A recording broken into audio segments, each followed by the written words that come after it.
Понеже групата се казва микрожурналистика, забелязали ли сте, че репортерите нашите от телевизията, вместо да бъдат почти невидими, за да изпъква обекта на репортажа, казват зад мен се случва нещо. Звучи като зад аз.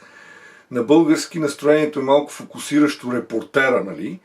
А не обекта. На английски не знам дали звучи с такава нотка behind me, но на BBC, например, най-добрите репортери казват at the background или on the background.